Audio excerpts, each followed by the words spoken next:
আল্লাহ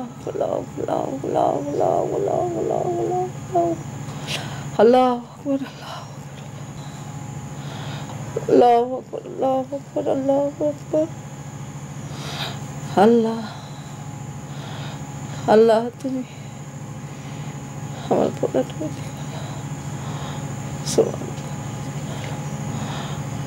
রব্বানা আতিনা ফিদ দুনিয়া হাসানাতাও ওয়া ফিল আখিরাতি হাসানাতাও ইয়া আল্লাহ সব তোমার ইচ্ছা আল্লাহ আল্লাহ তুমি মেহেরবান আল্লাহ তুমি দয়াময় আল্লাহ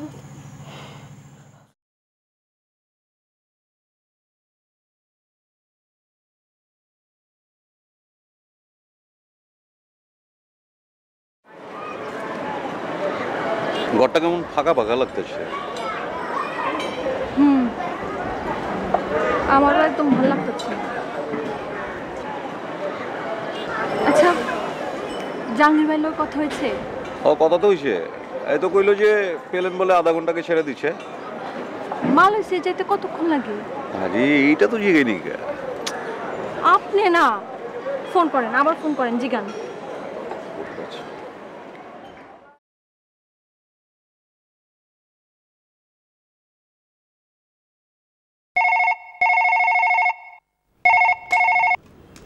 হ্যালো জাহাঙ্গীর।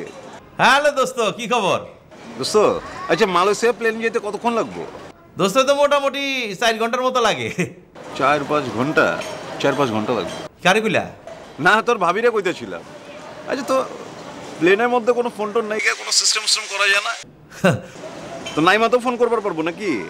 না না, ওইখানে যদি আবার ইমিগ্রেশন কাস্টমস এগুলো ক্লিয়ারেন্সের ব্যাপার থাকে তাহলে একটু দেরি লাগতে পারে। তাহলে কতক্ষণ লাগবার পারে? 2-3 ঘন্টা লেগে যেতে পারে। আচ্ছা ঠিক আছে দোস্ত, বাইতে আইস কতক্ষণ না। আচ্ছা ঠিক আছে ঠিক আছে। কি কইলো? কইলো যে নাইমা বলে লগে লগে ফোন করবার পারবো না। কেন পারবো না কেন? ওই যে কি বলে ওই চেকিং মেকিং আছে। আরে আমগো জানালের চেকিং মেকিং কি? এটা কোনো কথা হইলো নাকি? এটাই তো বুঝবার পারতাছি না। রাতুন বাবু ঢাকা থেকে আসলেন কখন? এই তো কিছুক্ষণ আগে। তুমি তো অনেক টায়ার্ড বউ, তুমি বাড়ি চলে যাও, আমি রশিদ ভাই ফোন করলে খবর দিব না। না রে যাওয়া যেত না, আমার ঝামেলা আছে। আর কতক্ষণ দাঁড়ায় থাকবা বউ? ওমা আমি দাঁড়ায় থাকলে বুঝি তোর ব্যবসার অসুবিধা হচ্ছে? না না অসুবিধা নেই। অসুবিধা হলেও কিছু করার নেই, আমি রশিদের সাথে কথা না বলে যাব না। মা খিদা লাগছে। এ সেরি শুধু খিদে ছাড়া কোনো কথা নেই। বউ তুমি একটা মোবাইল কিনা ফেলো। আছে তোর কাছে? তালিপারে দিয়ে দে, আমি কাল টাকা দিয়ে দেবো নে। এখন মোবাইল দিয়ে কি করবা? তালিপারে তোর দোকানে আর দাঁড়ায় থাকতাম না, বাড়ি চলে যেতাম।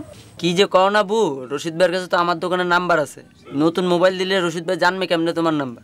মা কুত্তা। আরে থাম, এই তুই আমারে এই নাম্বারটা দেখ, শর্ট এই নাম্বারটা একটু লাগাই দিতে হবে।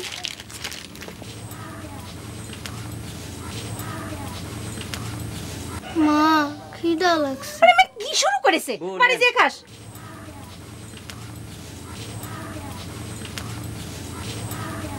হ্যালো, আপনি কারে চান? কেটা আপনি? কবির মিয়া আছে? কবির মিয়া? আপনি কে? আমি রাহাতন, কুষ্টিয়া রাহাতন বলছি। চিনেছেন? কবির মিয়ার আপনি চিনেন? আরে চিনি তো, আর সকালে তার সাথে কথা হয়েছে। কি কথা হয়েছে কবির মিয়ার সাথে? কন্ত দিকে কি কথা হয়েছে আপনারা বলবো কেন? আপনি কবির মিয়ারে দেন। আমি খবির, সরকার খবির উদ্দিন। রাহাতন নামে তো আমি কাউকে চিনি না। ওমা কি বলতেছেন? আমি রাহাতন, কুষ্টিয়া রাহাতন, রশিদের বোন। রশিদ আজ যে মালয়েশিয়া গেল। ও আচ্ছা আচ্ছা, আপনি রশিদের বুবু? হ্যাঁ, কণ্ঠস্বরটা তো চিনতে পারতেছিলাম না প্রথম। হ্যাঁ, আপনি তো ফোন টোনও দেন না। ও ভুল হয়ে গেছে। রশিদ তো এখনো ফোন করলো না ভাই। হ্যাঁ হ্যাঁ, করবো ফোন করবো। এখনো তো মালয়েশিয়া গিয়ে পৌঁছয়নি। ওখানে মালয়েশিয়া পৌঁছইবো, কাগজপত্র চেক হইব, পাঠাইবো, তারপর খবর দিব। তাইলে আপনি এত চিন্তা করেন না তো, আমি তো আছি। জি। আর আমি একটা ফোন নাম্বার দিব না, আপনি ফোন করেন। বুবু বিল উঠতেছে তো। আচ্ছা রাখি। দেখেন এরকম ভাবে কিন্তু আমি কারোর সাথে কথা কই না, এক কথা আপনার সাথে কিন্তু কইলাম। আসসালামু আলাইকুম। মা ক্ষুধা লাগছে।